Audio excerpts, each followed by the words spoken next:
کہ یہ لوگ کیا سوچیں گے کہ میں معذور ہوں اس لیے ان کی بہن سے کام کروانے لگ گیا ہوں یا اس کی کمائی پر گزارا کرنا چاہتا ہوں۔ مگر اس نے بڑی سنجیدگی سے کہا کہ اگر یہ دکان میں بیٹھ جائے تو اس میں کوئی برائی نہیں، ہم سب شروع سے یہاں رہتے آئے ہیں۔ مشکل وقت میں عورت کا بھی فرض بنتا ہے اپنے شوہر کا ساتھ دینا۔ اگر یہ آپ کا ساتھ دے رہی ہے تو یہی اصل خوبی ہے، اگر یہ نہیں دے گی تو پھر کون دے گا؟ ہم تو آج بھی کہتے ہیں کہ ہمارے ساتھ رہنے آ جائیں، مگر اگر آپ کا وقار اس بات کی اجازت نہیں دیتا تو پھر جو فیصلہ ہے وہ آپ دونوں کو مل کر ہی کرنا ہوگا۔ ہمیں کوئی اعتراض نہیں، ہم کسی سے کچھ نہیں کہیں گے۔ اس نے مجھے اچھی طرح سمجھایا تو میں نے آہستہ سے ہاں کر دی۔ وہ جانے لگا تو جاتے ہوئے اپنی بہن سے بولا، میں اگلے ہفتے پھر آؤں گا۔ یہ سن کر مجھ سے بے اختیار نکل گیا کہ خیریت تو ہے، کیونکہ وہ تو یہاں سے بہت دور رہتا تھا اور میں حیران تھا کہ وہ دوبارہ اتنی دور سے ایک ہفتے بعد کیسے آ جائے گا۔ پھر میں نے اپنی بیوی سے پوچھا، کیا تمہیں کسی چیز کی ضرورت ہے یا تم نے کچھ منگوایا ہے؟ تو اس نے کہا کہ نہیں، ایسی کوئی بات نہیں ہے، اصل میں میرے بھائی کا بھی خیبر پختونخوا سے یہاں کچھ کام ہوتا ہے، اسی لیے وہ اکثر پنجاب آتا جاتا رہتا ہے، اور میرا سالہ بھی کہتا تھا کہ جب بھی کسی کام سے آؤں گا تو تم لوگوں سے ملنے کے لیے آ جایا کروں گا۔ میں نے کہا ٹھیک ہے، اچھی بات ہے، اور دل ہی دل میں سوچا کہ اس طرح میری بیوی کو بھی اپنے میکے والوں سے ملاقات کا موقع مل جائے گا، کیونکہ میں ابھی سفر کرنے کی حالت میں نہیں ہوں۔ ڈاکٹر نے بھی مجھے چلنے پھرنے سے منع کیا ہوا ہے اور میرا بیڈ ریسٹ جاری ہے۔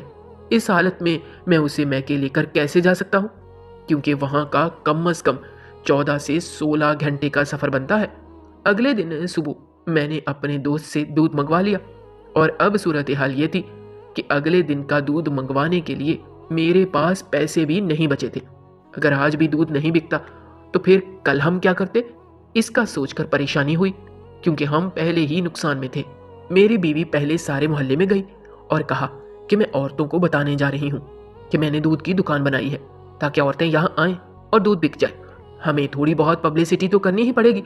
پھر وہ 2 سے 4 گھروں میں گئی اور واپس آ گئی۔ پھر وہ بیٹھک میں دودھ بیچنے بیٹھ گئی اور مجھ سے کہا کہ میرے لیے دعا کریں اور خود بھی حوصلہ رکھیں، دیکھنا ایک دن سب کچھ ٹھیک ہو جائے گا۔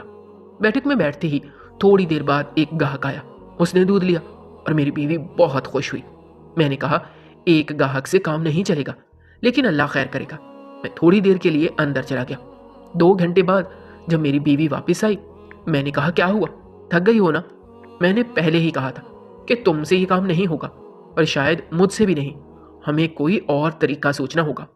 لیکن جو بات اس نے بتائی وہ مجھے حیران کرنے کے لیے کافی تھی، کیونکہ ان 2 گھنٹوں میں ہی اس نے سارا دودھ بیچ دیا تھا۔ پھر اس نے پیسے میری جھولی میں ڈالے اور کہا کہ سارا دودھ بک گیا ہے، اور میں حیران رہ گیا۔ میں نے پوچھا 2 گھنٹے میں سارا دودھ بک گیا؟ پہلے مجھے لگا کہ وہ مذاق کر رہی ہے، لیکن پھر جب اس نے برتن دکھائے جو دھونے کے لیے لے جا رہی تھی، برتن بالکل خالی تھے اور پیسے بھی اتنے ہی تھے جتنے دودھ کے بنتے تھے۔ پھر جب میں نے بچت کا حساب کیا تو ہمیں 2500 روپے کا منافع ہوا۔ پھر میری بیوی نے کہا کہ ان میں سے 1000 روپے مجھے دے دو، مجھے آٹا اور تیل لینے ہیں۔ اس نے مجھ سے 1000 روپے لیے اور وہاں سے چلی گئی۔ میں حیران رہ گیا کہ اتنی جلدی سارا دودھ کیسے بک گیا۔ اب روز یہی ہوتا تھا، جب بھی میری بیوی دودھ بیچنے کے لیے دکان پر بیٹھتی تو 2 سے 3 گھنٹے میں دودھ ختم ہو جاتا، اور گاہکوں میں عورتیں بھی آتی تھیں اور مرد بھی، اور وہ خوشی خوشی دودھ خرید کر لے جاتے۔ حیران کن طور پر اب ہمارے روز کے 2 سے 3 ہزار بچنے لگے۔ پھر ہم نے دودھ کے ساتھ تھوڑا بہت چھوٹا سا پرچون کا سامان رکھنا بھی شروع کیا، اور جب زیادہ بچت ہونے لگی تو میرا سالہ بھی ہر ہفتے ہمارے گھر آنے لگا، اور ہم نے اس کی بھی اچھی مہمان نوازی کی۔ وہ بھی ہمارے بدلتے حالات دیکھ کر خوش ہوتا اور کہتا کہ مجھے آپ دونوں پر فخر ہے کہ آپ نے ہمت نہیں ہاری اور اتنے بڑے حادثے کے باوجود اپنی زندگی میں بہادری سے لڑائی کی، ہاتھ پہ ہاتھ رکھ کر نہیں بیٹھے، ورنہ اکثر لوگ ایسے حادثات کے بعد ہاتھ پر ہاتھ رکھ کر بیٹھ جاتے ہیں، قسمت کا رونا روتے ہیں اور رشتہ داروں کی طرف دیکھتے کہ کوئی مدد کرے، لیکن آپ لوگ فوراً اپنے پیروں پر کھڑے ہو گئے۔ یہ بہت اچھی بات ہے، اور وہ بھی بہت خوش تھا، ہر ہفتے آیا کرتا تھا۔ لیکن ایک دن ایسا ہوا کہ میں سو رہا تھا، جس وقت میرا سالہ آیا، وہ تھوڑی دیر بیٹھا اور اس کے بعد وہ یہ سوچ کر چپکے سے جا رہا تھا کہ میں سو رہا ہوں، کہیں میری نیند نہ خراب ہو جائے۔ لیکن میں پھر بھی اس کے قدموں کی آہٹ سے جاگ گیا، اور میں نے کمرے کے دروازے سے دیکھا کہ وہ دونوں بہن بھائی بالکل کمرے کے دروازے کے بالکل سامنے کھڑے تھے اور اسی دوران اس نے میری بیوی کو شاپر بھر کر کسی چیز کا دیا۔ اسی دوران جیسے ہی میں نے ان کو آواز دی تو میری بیوی نے فوراً اپنے دوپٹے میں اس شاپر کو چھپا لیا اور وہاں سے دوسرے کمرے میں چلی گئی۔ شاید وہ شاپر رکھنے کے لیے ہی گئی تھی۔ ان دونوں کو شاید پتہ نہیں تھا کہ میں ان کو واضح طور پر دیکھ رہا تھا، کیونکہ چاند کی روشنی میں باہر کا منظر صاف نظر آ رہا تھا اور وہ دونوں ہی وہاں کھڑے تھے۔ میری بیوی گھبرا گئی۔ اس نے اپنے بھائی کو اشارہ کیا کہ بس تم یہاں سے چلے جاؤ، اور وہ دروازہ کھول کر چپکے سے نکل گیا۔ میں نے پیچھے سے آواز دی تو میری بیوی تھوڑی دیر بعد واپس آئی اور بولی، کیا بات ہے، جاگ گئے آپ؟ میں نے کہا شاہد مجھ سے ملے بغیر ہی چلا گیا، وہ بیٹھا کیوں نہیں؟ پر میری بیوی نے کہا کہ آپ سو رہے تھے اور وہ تھوڑا جلدی میں تھا، جس پر میں نے کہا اگر میں سو رہا تھا تو مجھے جگا دیتے، میں نے بھی اس سے 2-4 باتیں کرنی تھی۔ میری بیوی بولی، میں آپ کو جگانے لگی تھی مگر میرے بھائی نے خود ہی مجھے آپ کو نہ جگانے کا کہا تو میں بھی رک گئی، کیونکہ آپ کی طبیعت تو ویسے بھی ٹھیک نہیں رہتی۔ ویسے بھی وہ کافی جلدی میں تھا کیونکہ اس نے جلد ہی ضروری کام کے لیے آگے نکلنا تھا، اس لیے وہ تھوڑی دیر بیٹھ کر چلا گیا۔ میں نے کہا وہ کوئی چیز لایا تھا کیا؟ میری بیوی نے کہا نہیں، اس نے کیا چیز لانی تھی بھلا، آپ کے لیے پھل لایا تھا، وہ میں نے فریج میں رکھ دی ہے۔ جبکہ مجھے اچھی طرح یاد ہے کہ شاپر والی جو چیز اس نے میری بیوی کو پکڑائی تھی وہ پھل تو بالکل بھی نہیں تھے۔ ویسے تو شاہد بہت اچھا تھا، جب بھی وہ ہماری خیر خیریت معلوم کرنے آتا تھا تو ہر دفعہ میرے لیے پھل فروٹ لایا کرتا تھا تاکہ میری صحت تھوڑی بہتر ہو جائے۔ لیکن جو چیز اس نے میری بیوی کو پکڑائی تھی، پھر میری بیوی نے اس چیز کا میرے سامنے ذکر کیوں نہیں کیا تھا؟ ان دونوں بہن بھائی کی اس حرکت پر مجھے ان پر شک ہونے لگا اور میں تجسس میں مبتلا ہو گیا۔ میرے سالے نے میری بیوی کو کیا چیز دی تھی؟ کہیں وہ ہم پر ترس کھا کر میری بیوی کو پیسے تو نہیں دے رہا تھا؟ اور مجھے کسی صورت بھی اپنے سسرال والوں کے پیسے نہیں کھانے تھے۔ میں بے شک غریب تھا لیکن بیکاری طبیعت کا انسان نہیں تھا۔ پھر میں نے سوچا شاید میں غلط سوچ رہا ہوں، کیونکہ شاپر کے سائز کو دیکھ کر تو نہیں لگتا کہ اس میں پیسے ہیں، کیونکہ اگر اس میں پیسے ہوتے تو وہ ہزاروں میں نہیں بلکہ لاکھوں میں ہونے تھے۔ اور میں نے اپنی بیوی کو سختی سے منع کیا ہوا تھا کہ کبھی بھی اپنے گھر والوں سے پیسے نہ لینا، جس چیز کی بھی تجھے ضرورت ہوگی مجھے بتانا، پھر چاہے میں جہاں سے بھی لاؤں مگر تجھے لازمن لا کے دوں گا۔ بے شک میری دوسری ٹانگ بھی کٹ جائے مگر تمہارے لیے میں ہر حد تک جاؤں گا اور کبھی ہمت نہیں ہاروں گا، کیونکہ میں بیساکھی کی مدد سے چل سکتا تھا۔ آہستہ آہستہ میں اس قابل تو ہو ہی گیا تھا کہ اپنا وجود خود سنبھال سکتا۔ میری بیوی نے بھی مجھ سے وعدہ کیا تھا کہ وہ کبھی بھی ایسا نہیں کرے گی، وہ خود تو کما کر کھا لے گی لیکن اپنے ماں باپ سے فریاد نہیں کرے گی۔ اگر وہ اپنی مرضی سے کچھ دیتے ہیں تو وہ ان کی محبت ہے، لیکن ہم خود بول کر ان سے کبھی کچھ نہیں مانگیں گے۔ انہی باتوں کو سوچتے ہوئے پھر سے میرے دماغ میں یہ تجسس جنم لینے لگا کہ پھر وہ کیا چیز تھی جو اس نے مجھ سے چوری اپنے بھائی سے پکڑی تھی۔ آہستہ آہستہ میرا یہ تجسس شک میں تبدیل ہونے لگا کہ میری بیوی کیسے 2 گھنٹے میں سارا دودھ بیچ لیتی ہے۔ یہی وہ دودھ تھا، یہی وہ دکان تھی، یہی وہ محلہ تھا جہاں میں بیٹھا کرتا تھا۔ تب تو کوئی بھی مجھ سے دودھ لینے کے لیے نہیں آتا تھا، اور اب نہ جانے کون سا منتر وہ پڑتی ہے کہ چند ہی گھنٹوں میں سارا دودھ سیل ہو جاتا ہے۔ ایسا بھی نہیں تھا کہ میری بیوی تیار ہو کر یا بن سور کر دکان پر بیٹھتی تھی، بلکہ وہ اسلام اور پٹھانوں کی روایات پر عمل کرتے ہوئے سر پر حجاب کر کے بیٹھا کرتی تھی، اور اس نے چہرے پر کوئی میک اپ بھی نہیں کیا ہوتا تھا۔ اور میرے مشاہدے کے مطابق ایسا بھی نہیں تھا کہ کوئی گاہک اس کی خوبصورتی دیکھ کر بار بار ہماری دکان پر آتا۔ جب ان میں سے کوئی بھی خدشہ موجود نہیں تھا تو پھر یہ سب ہو کیا رہا تھا؟ خیر، اس معاملے کی حقیقت جاننے کے لیے مجھے کچھ نہ کچھ تو کرنا ہی تھا۔ اب روزانہ حسب معمول میری بیوی مزے سے دودھ بیچتی اور پیسے لا کر مجھے پکڑا دیتی، اور پھر کچھ ہی دیر بعد وہ گھر کی کوئی چیز لینے چلی جاتی۔